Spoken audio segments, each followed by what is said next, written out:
All right, so this is the agent training on understanding the market or just how we look at the numbers so that we can have fantastic conversations with our clients about the market. There's a lot of things going on in the real estate market with a lot of different news coming out of, is the market going up? Is it going down? The rates are up, the rates are down.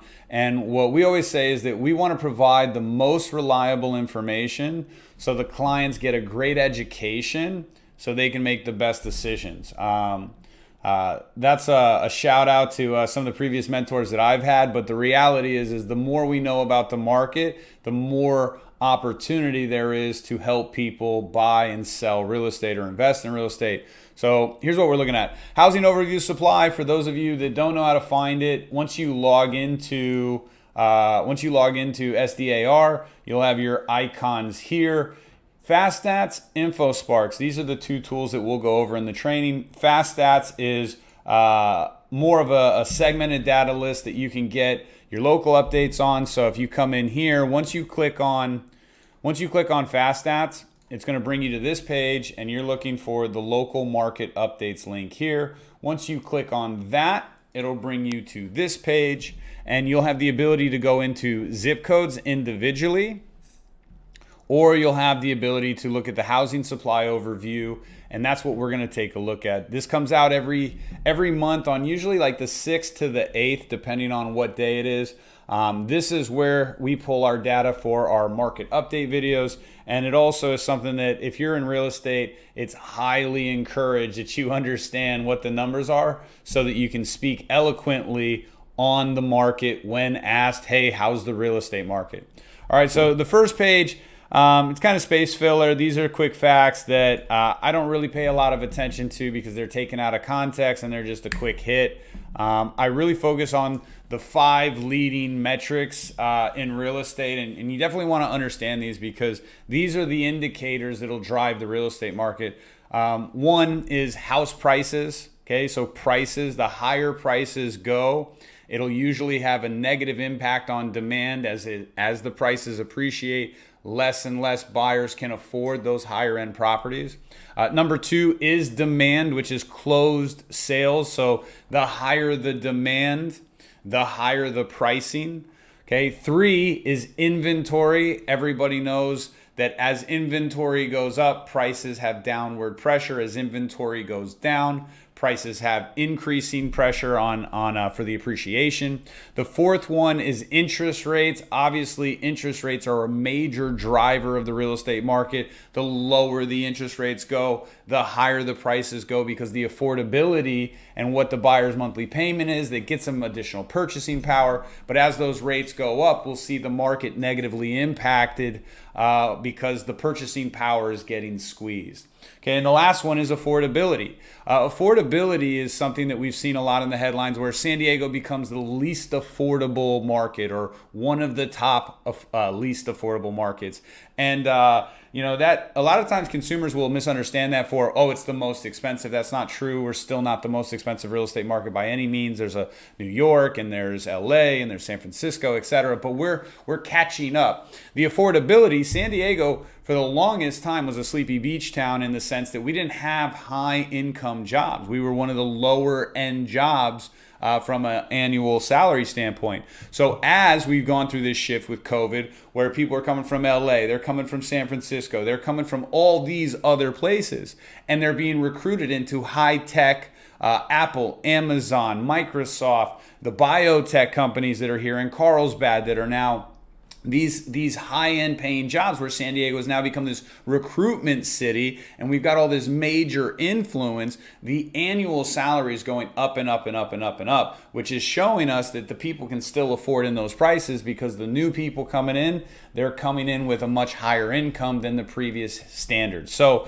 little tidbit on that. So when we look at these, I'm looking at the leading and the lagging metrics. So like, for example, closed sales is a lagging metric. Even though it measures the current demand, that demand was actually captured 30 days ago, 25 days ago, the average length of an escrow. Okay, so pending sales is a really good indication of today's demand, last month's demand, because it's going to carry over. Now, it's not always going to close, but it is measured in correlation to the previous months. So when I look at pending sales, I see that in single family home category, it's down 16.8%. I don't just stop there and go, oh no, it's down. I dive a little bit deeper and I go into where is it down? Because you'll notice that the biggest drop off of how many sales happened were in between the $250,000 to $750,000 price point. Well, that's because our average home price is appreciated out of those categories. So of course there's going to be a lot less sales in those categories. Also, those are the buyers that couldn't necessarily afford it based on the interest rate hikes and the appreciation. So they've been priced out of the market as well.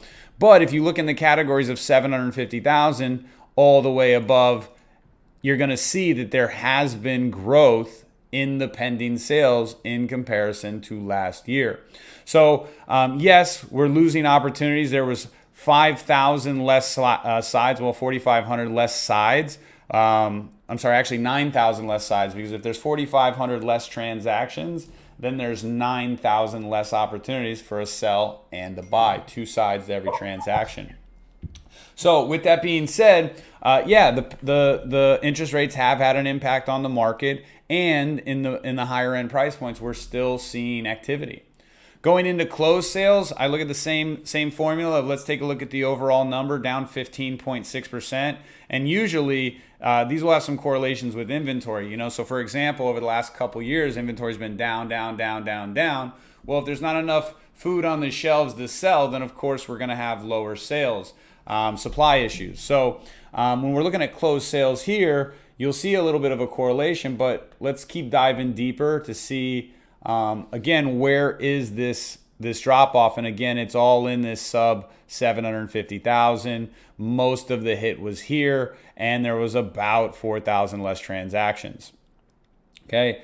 Going into median sales price, right? And so I still haven't come to a conclusion of what's going on in the market, or kind of formed that thought, because one, I've only looked at a couple of the factors. I'm looking at some of the demand, right? Median sales price, 13% over last year, but this isn't a good indicator of what's happened over last month, because of course we appreciated over last year. We all know that. So one thing you can also do is you can go back to June and say, let's take a look at 2 reports in a side-by-side snapshot.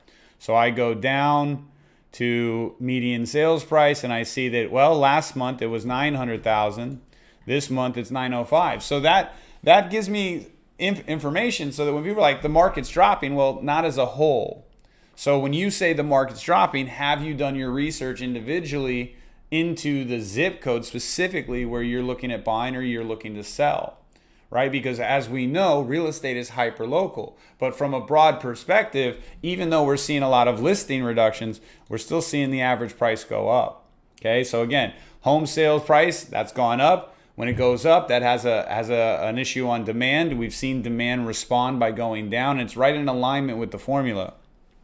Okay, another thing, this one's great. Percentage of original list price received. This is one that I want to take a look at, because when I work with buyers, they're, well, Josh, I'm seeing a massive amount of price reductions.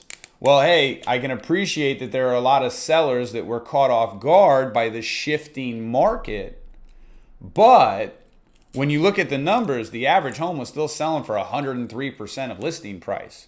So we're still seeing over sales price activity.